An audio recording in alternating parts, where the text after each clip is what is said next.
Madame Chotard, bonjour. C'est une rencontre qui se fait, Madame Chotard, avec un article que nous avons découvert, quasiment tous, dans le Télégramme, un article de Patrick Chevalier, où vous interpellez tout simplement aujourd'hui les gens pour vous aider pour un projet. On en reparlera forcément. Tout simplement, les cœurs brisés de la route. On va revenir sur un événement. La dernière fois que vous avez vu votre fils, c'était à 23h30, un 15 septembre. Oui. Et ce jour-là, vous avez décidé de vous battre. Oui. Allez, on revient sur ces 4 mois. On va reparler du projet. La route, c'est terrible. Hein. Oui, c'est terrible. Et les gens minimisent les risques. À chaque fois qu'on prend notre voiture, tout à chacun, hein, on peut être bon conducteur. Moi, j'ai tous mes points. Ça fait 30 ans que j'ai mon permis. J'ai jamais eu d'accident. Je touche du bois. Mais je peux être comme n'importe qui. On n'est pas à l'abri. Je veux dire, il faut tout le temps être attentif. Pas de téléphone au volant. Attention à la vitesse. Ce que je cherche à montrer, c'est que la prévention, ça prend tout petit.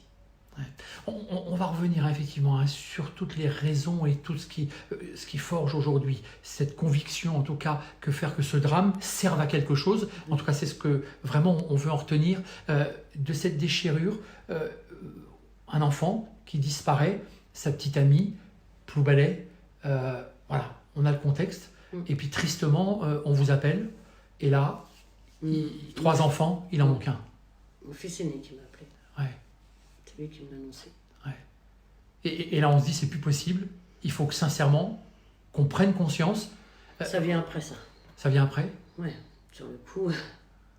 C'est terrible. C'est indescriptible.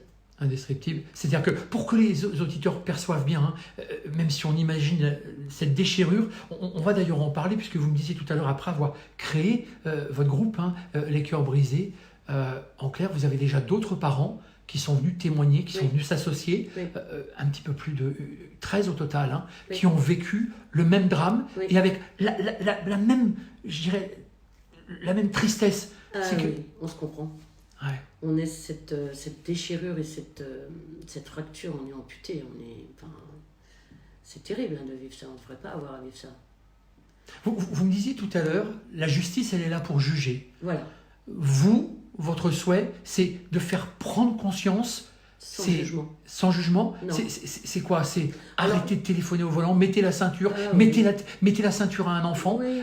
Ressortir Sam. Vous savez, on n'a pas la chance d'habiter dans les grandes villes. D'accord? On n'a pas tous les déplacements qu'on peut avoir, comme le tramway, le métro, les Uber et tout ça. Nous, dans nos villes, tout le monde est obligé de prendre sa voiture. Donc, on a des risques beaucoup plus importants qu'en grande ville. C'est évident. En grande ville, c'est des risques différents.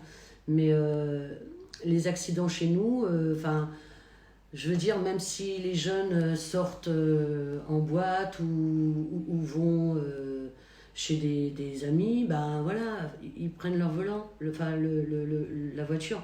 De plus en plus maintenant, les gens restent dormir sur place. Beaucoup de jeunes le font maintenant. Beaucoup de gens ciblent les jeunes. Mais, vous savez, il y a la drogue, l'alcool, la vitesse. C'est pas que chez les jeunes. Il ne faut pas faire un... Alors, j'ai pas les chiffres. Mais le jugement est terrible. Et c'est pas comme ça qu'on va avancer, pour moi. C'est une vraie prise de conscience, votre association, c'est ça? Ah mais oui. Ouais. Ah mais oui. Je veux que les gens comprennent que c'est terrible Qu'est-ce qui est le plus terrible? C'est en clair, c'est quand ça arrive à soi-même, aux proches, aux très proches, alors qu'on a toujours l'impression que ça n'arrive qu'aux autres, et qu'en clair, et pourtant, si j'avais mis ma ceinture. Ouais, mais avec des si. Je veux dire, il faut vraiment avancer. Et voilà, moi, j'ai eu des retours sur mon fils qui sont des jugements qui ont été terribles. Ça fait mal, ça. Ah, c'est terrible. Le jugement est terrible. Les gens ne connaissent pas, ils ne savent pas, et ils se permettent de juger. Après, le jugement ne fait pas avancer les choses. Et aujourd'hui, c'est votre combat. C'est mon combat. De toute façon, Antoine me porte. Vous me disiez tout à l'heure, vous êtes commercial. vous avez Non, décidé... je suis ouvrière.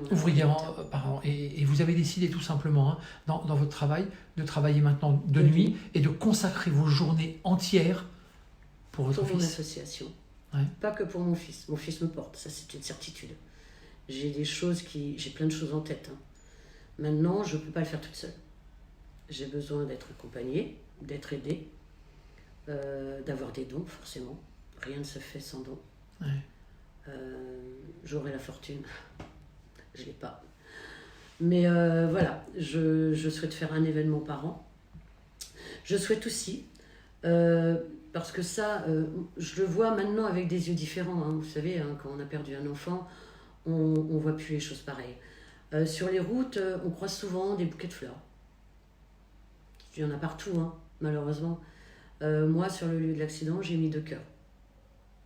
C'était ma propre initiative.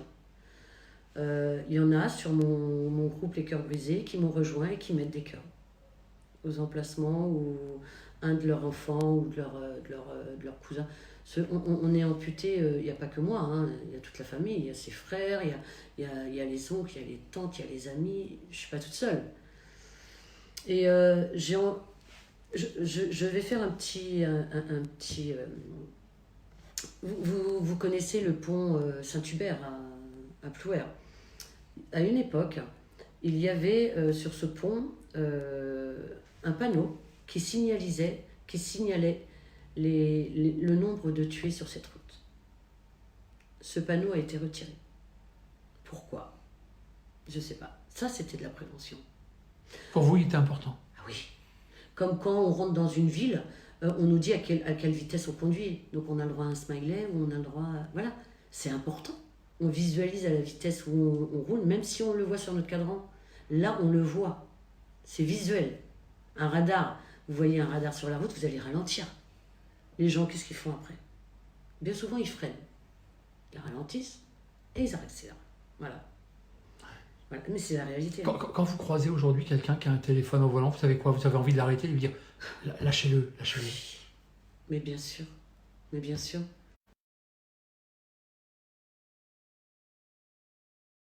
Puis un téléphone, est-ce que ça vaut le coup de perdre la vie pour un coup de fil? Je pense pas, moi. Ça peut attendre.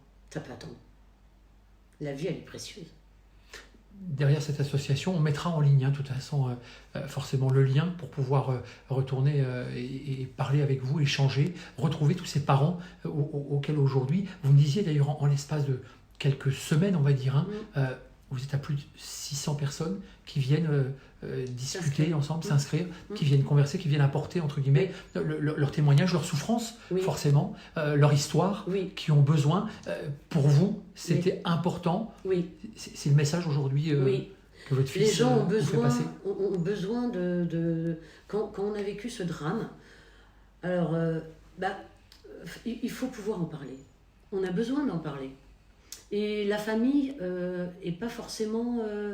ils sont dans la tristesse aussi. Hein. En parler à des gens qui ont vécu ce même drame, c'est important parce qu'on se comprend. Et ça permet de parler de nos enfants, peu importe. Hein, vous disiez tout à l'heure, ce qui était important de parler, c'était même parler, surtout, et ça c'est quelque chose que vraiment vous avez répété, sans jugement. Ah oui. Le jugement, il n'est pas là. Hein. Non, il n'est pas là. Il n'est pas là. Non, il n'est pas là. Non, on n'a pas à juger. On ne connaît pas l'histoire des gens. De quel droit on se permettrait de juger les gens? On ne les connaît pas, on ne connaît pas leur vie. Voilà, moi, mon fils, il travaillait, il avait une vie. Enfin, je lui ai donné des valeurs. Je suis de milieu ouvrier. Enfin, je l'ai éduqué. Voilà, enfin, c'était pas un délinquant de... Enfin, il travaillait, il avait un travail, enfin... Il a subvenu à ses besoins très tôt, il a pris son indépendance de bonne heure, il avait de belles valeurs, voilà, je pense que je lui ai transmis tout ça. Alors quand on voit le jugement derrière, sans que les gens sachent, c'est terrible le jugement. Il fait mal, hein, le jugement. Il fait très très mal. Très très mal. Aujourd'hui, ce sera ma dernière question, Véronique Bouvier. Chotard, vous avez forcément, de ce combat, de cette force-là, fait un leitmotiv d'avancer Oui.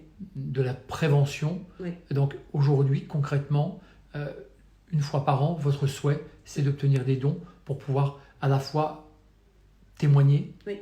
en tant que maman. Et puis, une fois par an, faire un événement. C'est surtout ça, le but. C'est de faire un événement par an. Donc, faire venir des jeunes, moins jeunes, tout âge confondu, pour faire de la prévention. La prévention, comme je vous dis, elle commence tout petit. Quand un enfant monte dans la voiture, les parents attachent leur enfant. Après, c'est l'enfant qui s'attache tout seul. Ça, c'est la prévention. Voilà. Et ce que je souhaite, c'est pouvoir trouver quelqu'un qui puisse m'aider à faire des cœurs qu'on pourrait vendre à moindre coût. Alors ça, c'est quelque chose qu'il faut qu'on calcule, parce qu'il y a des gens qui n'ont pas de budget. Moi, j'ai fait mes cœurs, mais à ma façon. Mais après, mettre un cœur, soit avec une photo, soit avec un poème, soit avec un nom, soit avec une date, soit avec... c'est bien les bouquets sur les fleurs, sur les routes. Mais un cœur sur une route... Votre message, il est fort. Hein. À ma manière, fleurissez les routes de notre pays en les ornant de cœurs brisés. Voilà, c'est ça. Dans le sud, c'est des silhouettes. Alors moi, mon fils n'était pas une silhouette. C'est un cœur. Voilà. Mon fils avait une famille, il avait... Voilà. Et le fait de montrer qu'ils étaient là... Vous savez, je vais vous raconter quelque chose. J'y vais une fois par semaine sur le lieu de l'accident et tous les jours sur la tombe de mon fils. Je vais allumer une bougie tous les jours. Sur le lieu de l'accident, c'est un peu dur. J'étais avec ma nièce et donc je faisais attention, je mettais des bougies et il y a un monsieur qui est venu. Je croyais que ce monsieur venait avec de bonnes intentions. Ce monsieur m'a dit vous êtes de la famille? Je lui dis oui, je suis la maman Antoine. Et il me dit il faut m'enlever ça. Je le regarde, je lui dis enlever quoi? Il fait ça les cœurs. Ah, non. Ça le gênait. Ça le gênait parce qu'il se passe là tous les jours. Et un jour, il est passé avec ses petits-enfants. Et il m'a dit, vous vous rendez compte, je ne sais pas quoi dire à mes petits-enfants. Je l'ai regardé, je fais, monsieur, vos petits-enfants, les cœurs, c'est de la prévention. Dites-leur juste la vérité. 2 jeunes se sont tués à cet endroit-là. La route, elle est dangereuse et elle tue. Voilà. Il m'a retiré mon fils une 2e fois. C'est terrible, hein? C'est terrible. Véronique, voilà. On restera sur ces mots-là parce que je pense qu'il n'y a plus grand-chose à dire. En tout cas, que juste que on va essayer de vous aider. En tout cas, on fera tout pour que votre témoignage fasse en sorte que ça apporte au moins une réponse à ce monsieur. Oui, une réponse et surtout que voilà, l'association prenne vie. À bientôt. Merci.